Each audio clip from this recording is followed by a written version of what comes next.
Hello everyone, welcome to our channel. ఈరోజు కథ. ఆ రోజు మమతకి పెళ్లి చూపులు. పెళ్లి కొడుకు పేరు ధీరజ్ అని, చూడ్డానికి చాలా అందంగా ఉంటాడని, మంచి ఉద్యోగంలో ఉన్నాడని, అబ్బాయికి వంక పెట్టడానికంటూ ఏ వంక లేదని, చాలా మంచివాడని, మంచి ఉద్యోగంలో ఉన్నాడని అమ్మా నాన్నలు ఈ సంబంధాన్ని వెతికి మరీ తీసుకొచ్చారు. అబ్బాయికి ఒక చెల్లెలుందే. అమ్మ నాన్నతో కలిసి పెళ్లి చూపులకి వచ్చాడు ధీరజ్. పెద్దవాళ్ళు పిల్లలుగా మీరు ఏదైనా మాట్లాడుకోవాలంటే వెళ్ళమని చెయ్యి పెరటి వైపు చూపించారు. పెళ్లికి ముందే కొన్ని విషయాలు మాట్లాడేసుకుంటే మంచిదని ధీరజ్, మమత వెళ్ళి కాసేపు వారి ఇరువురి ఇష్టాలు, స్నేహితులు, బంధువులు ఇలాంటి విషయాలు మాట్లాడుకున్న తరువాత ఇద్దరి అభిప్రాయాలు కలిశాయి.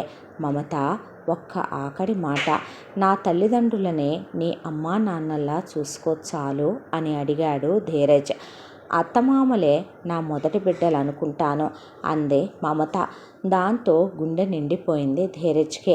ధీరజ్ భార్యని ఇంకొకళ్ళైతే ఉద్యోగం చేయమనో, జీతాలిమ్మనమనో, లేదంటే కనుక నువ్వు ఇలా ఉండాలనో అలా ఉండాలనో ఆంక్షలు పెడతారు. నిజమే కదా, ఒక పుట్టింటి నుండి అత్తింటికి వెళ్ళిన ఆడపిల్లకి ఇక్కడ లేని తల్లిదండ్రుల ప్రేమ అక్కడ ఉంటుంది. కాబట్టి తనకి తొలి సంతానం వాళ్ళే అనుకోవాలనే సంస్కృతి సాంప్రదాయాల మధ్య పెరిగిన అమ్మాయి కాబట్టి మమత ఆ మాట అందే.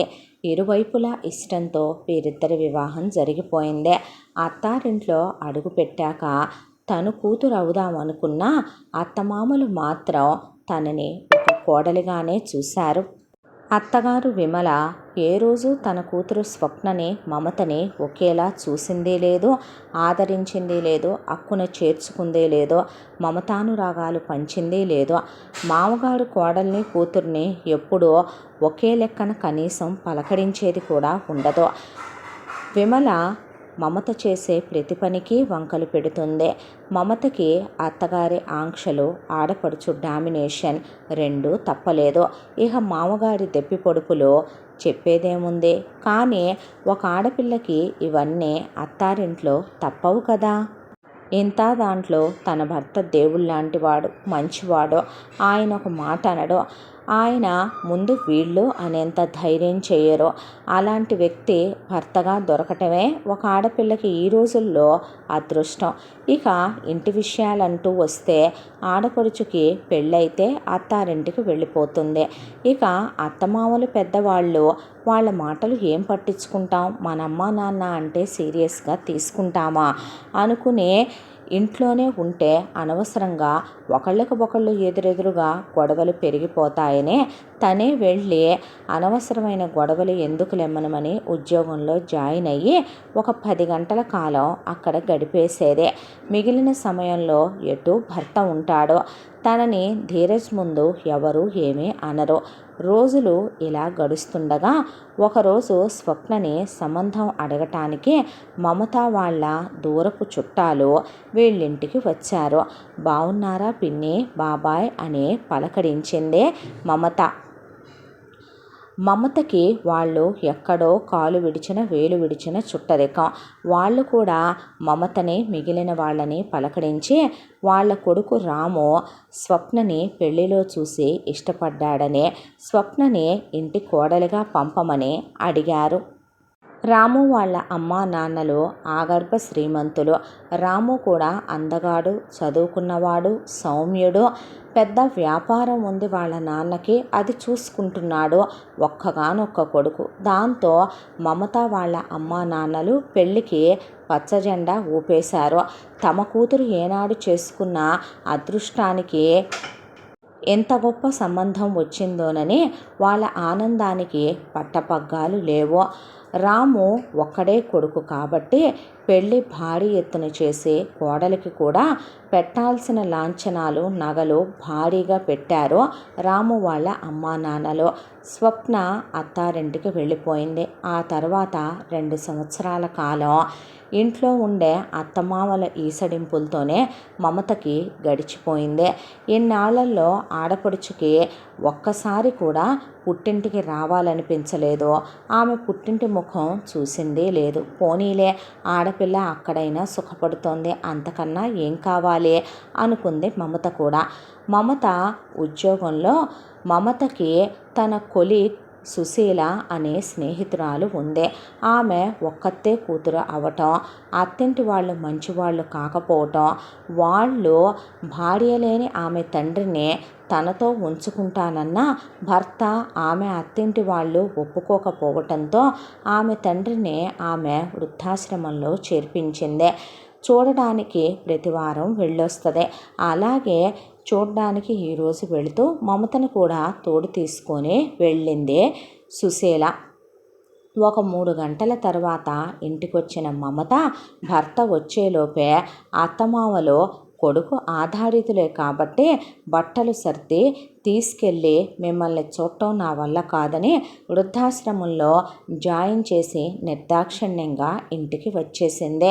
ఇంటికొచ్చిన ధీరజ్ అమ్మా నాన్నలు ఎక్కడా అని అడగగా వృద్ధాశ్రమంలో అంది మమత. ఏంటి, వయసు అయిపోయిన వాళ్ళు దేవుడితో సమానం మమత, వాళ్ళేదో అనాథలన్నట్టు ఆశ్రమంలో జాయిన్ చేయటం ఏంటి, పిచ్చి పట్టిందా నీకు అన్న ధీరజ్ మాటలకి చిల్లిగవ్వ కూడా ఇవ్వని మీ అమ్మా నాన్నలే ఆశ్రమంలో అంత బాధపడతారని వృద్ధులని మీరు భావిస్తే ఇంటి కోడలిగా వెళ్ళి ముందు భర్తని పడక సుఖంలో పెట్టి చేతగాని వాడిని చేసేసి అడ్డమైనవి అత్తామామల మీద నూరిపోసి అత్తామామల్ని ముందు వాళ్లతో ఎంతో ప్రేమగా ఉన్నట్టు నటించి నగలు డబ్బు ఆస్తులు అన్నీ తన పేరు మీద భర్త పేరు మీద వ్రాయించుకొని వాళ్ళని పనివాళ్ళని చేసి నానా మాటలు అని వాళ్ళని చేయి చేసుకుని చివరికి వాళ్ళు ఎందుకు పనికిరారన్నాక రోగాలొచ్చాయి, జబ్బులకి ఎక్కడ డబ్బు పెట్టాల్సి వస్తుందో హాస్పిటల్లో చూపిస్తే మందులు ఖర్చు అవుద్దోననే వృద్ధాప్యంలో ఉన్న వాళ్ళని వృద్ధాశ్రమానికి గెంటేసిన మీ చెల్లెల వల్ల మా పిన్ని బాబాయ్ ఎంత బాధపడతారని మరి మీరెందుకండి ఎప్పుడూ ఆలోచించలేకపోయారు? నేను ఈరోజు నా కొలీగ్ స్నేహితురాలైన సుశీలతో ఆశ్రమానికి వెళితే వాళ్ళు కనిపించారు. కంటికి మింటికి కానకుండా ఏడ్చి జరిగిందంతా చెప్పారు నా చేతులు పట్టుకొని. చివరికి వాళ్ళ పరిస్థితి ఎలా అయిపోయిందో తెలుసా? వాళ్ళు ఏ రోజైనా ఆశ్రమాల్లో ఉండే బ్రతకాల్సిన బ్రతుకులే బ్రతికారా? ఒకానొక నాడు వాళ్ళకి తినడానికి లేకనా, ఉండటానికి లేకనా, అక్కడ ఉండలేక, చావలేక, చావు రాక, బ్రతకలేక వాళ్ళు అనుభవిస్తున్న నరకం, వాళ్ళ ఉసురు ఎవరికండి తగులుద్దే? మీ అమ్మా నాన్నలైనా నన్ను ఆరళ్ళు పెట్టారు కానీ స్వప్నని వాళ్ళు కంటికి రెప్పలా కన్న బిడ్డలా చూసుకున్నారు. అసలు స్వప్న ఇవన్నీ చేసిందే వెనక నుండి మీ అమ్మా నాన్నలు ఇచ్చిన సలహాలతో వీళ్ళిద్దరి దన్ను చూసుకొని. అందుకే వీళ్ళకి తెలిసి రావాలనే అలా చేశాను. ఏ బాధ మనకు కలిగితే ఒకలా, ఎదుటి వాళ్ళకి కలిగితే ఒకలా ఉంటుందా? ఉండకూడదండి. మీరైనా రాము అయినా అక్కడి దాకా వస్తే ఒకటే కాదంటారా అన్న భార్య మాటలు సరైనవిగానే అనిపించాయి ధీరజ్కి. చెల్లెలిపై పట్టలేనంత కోపం, అసహ్యం వేసిందే. అమ్మా నాన్నల మీద చిరాకు, గౌరవం తగ్గిపోయి చివరికి విసుగు కలిగిపోయింది. వాళ్ళు ఆశ్రమంలో ఉండటం తప్పు లేదనిపించి ఆశ్రమం వైపు కూడా వెళ్ళాలనుకోలేదు ధీరజ్. ఎవరి కర్మ వాళ్ళదే అనుకుని ధీరజ్ కూడా వదిలేశాడు. 6 నెలల మొగుడుతో కలిసి వరల్డ్ ట్రిప్కు వెళ్ళిన స్వప్న తిరిగొచ్చింది. రావడంతోనే అత్తమామలు ఉన్నారా పోయారా అని కనుక్కోటానికి ఆశ్రమానికి వెళ్ళి ఒక లుక్కేసి వద్దాం అని చూస్తే తీరా అక్కడ అమ్మా నాన్నలు కనిపించారు. జరిగింది చెప్పి వదిన మీద చాడీలు చెప్పేసరికి ఇక వాళ్ళు మీ వదిన అలా చేసింది ఇలా చేసింది అని కూతురికి చెప్పుకొని విలపించారు. ఆగ మేఘాల మీద ఉరుములేని పిడుగులాగా దూసుకొచ్చేసింది రాంబాణంలాగా అన్నా వదినల మీదకి స్వప్న. ప్రశ్నించడానికి వదిన దగ్గరికి వచ్చింది. వచ్చి వదిననే మమత దుర్మార్గురాలంది, అన్ననే చేతగాని వాడందే, పెళ్ళాం కింద చేతగాని చవటలా వాజమ్మలా తయారయ్యాడందే. పెళ్ళాం అదుపాజ్ఞల్లో నడవటం, పెళ్ళాం ఆజ్ఞాపించిన దానికల్లా తల వంచటం చేతగాని మగాడి లక్షణమని ప్రశ్నించి నానా మాటలు అని అగ్గిమీద గుగ్గిలంలా అయిపోయి నిందిస్తున్న చెల్లెల్ని చెంపలు పగలగొట్టాడు ధీరజ్. నువ్వు నీ అత్తామామల విషయంలో చేస్తే లేని తప్పు మేము చేస్తే వచ్చిందా అని అడిగింది మమత. నీ మొగుడు నీ అత్తామామల్ని వేస్తే మాట్లాడినప్పుడు నేను మాత్రం ఎలా మాట్లాడతానే? ఎక్కడో లెక్క అక్కడో లెక్క అని ధీరజ్ అడిగేసరికి సమాధానం చెప్పలేక తల వంచుకుని పరువు పోయి ఇంటిదారి పట్టింది స్వప్న. ఇంటికెళ్ళి రాముకి జరిగిందంతా చెప్పి వెక్కిళ్ళు పెట్టి ఏడ్చి అతని గుండెల మీద పడి మా అమ్మా నాన్నల్ని నాతో ఉంచుకుంటానని అడిగింది. అమ్మా నాన్నలంటే చాలా ఇష్టం ఉన్నా ఆ రోజు రాము భార్య అందచందాల మత్తులో పడి భార్య ఇచ్చే సుఖాలకి మొహం వాచిపోయి భార్య ముందు నోరెత్తలేకపోయాడు. కానీ ఈరోజు మాత్రం అదేంటి మరి మా అమ్మా నాన్నలు అక్కడే ఉంటున్నారుగా, ఏం పర్లేదు, మీ వాళ్ళని కూడా ఉండనివ్వు, తోడుగా ఉంటారులే. మా అమ్మా నాన్నలు మన ప్రైవసీకి అడ్డు అన్నావు. వయసు అయిపోయి కూడా ఇంకా వాళ్ళు పెత్తనం చేస్తున్నారు నీ మీద అన్నావు.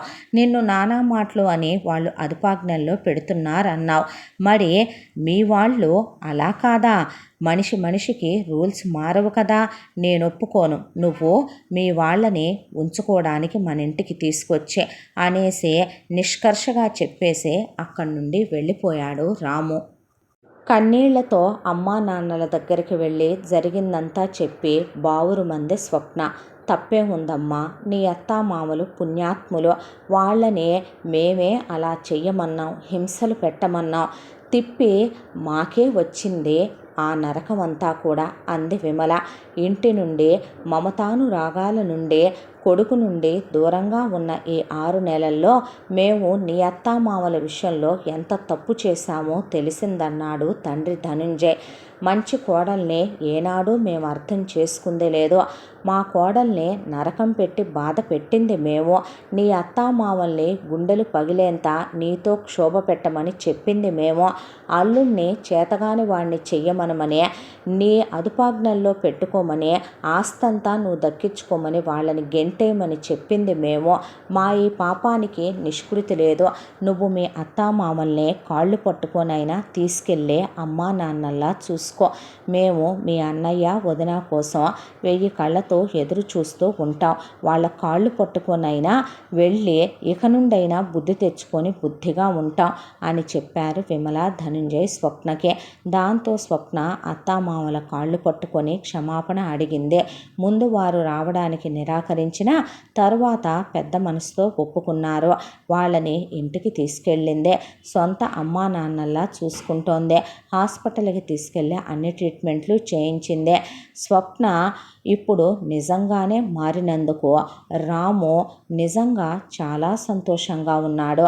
ఏ మగాడైనా తన తల్లిదండ్రుల్ని భార్య ఆమె సొంత తల్లిదండ్రులుగా చూసుకున్నప్పుడు అతను నిజంగా ఎంత ఆనందపడతాడో అతని కళ్ళల్లో ఆ మెరుపు స్పష్టంగా కనిపిస్తోంది.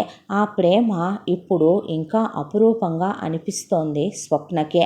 కొడుకు ఎప్పుడు వస్తాడా అనే గేటు వైపు చూస్తూ ఫోన్ల మీద ఫోన్లు చేస్తూ ఉత్తరాలు రాస్తూ నిరీక్షిస్తున్న విమల ధనుంజయుల నిరీక్షణ నెల రోజులకి ఫలించిందే.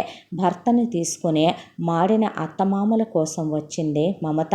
ముందు ధనుంజయ్ విమలే క్షమాపణలు అడిగి కాళ్ళు పట్టుకోబోయారు కోడలివే.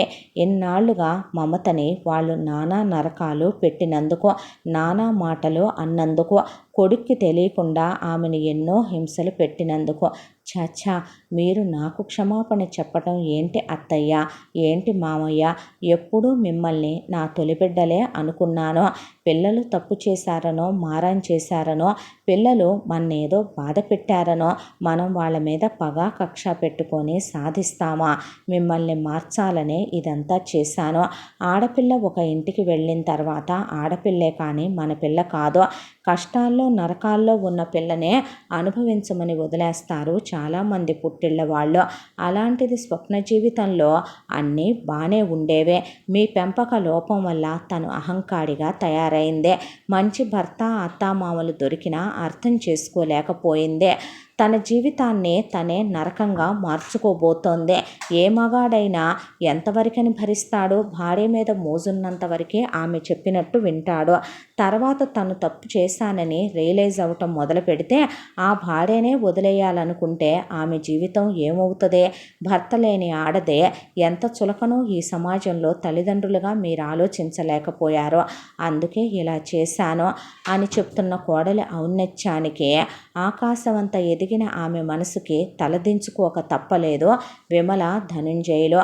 కానీ చిన్నదాన్నే, నేను తప్పే చేశాను, మిమ్మల్ని ఆశ్రమంలో విడిచే క్షమించండి అన్న కోడల్నే మనసారా హృదయానికి హత్తుకుంది విమల.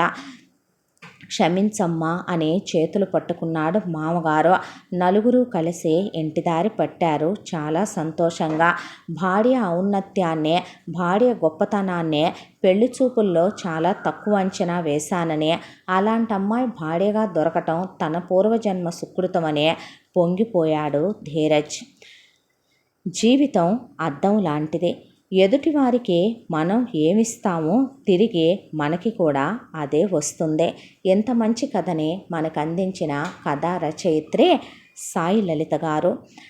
ఇలాంటి మంచి మంచి కథలెన్నో మీరు ఇంకా వినాలనుకుంటే మన ఛానల్ని వెంటనే సబ్స్క్రైబ్ చేసుకోండి. ఇక్కడితో ఈ కథ పూర్తే. మరో మంచి కథతో మీ ముందుకు వస్తాను. Please do like, share, comment and subscribe to our channel. Thank you.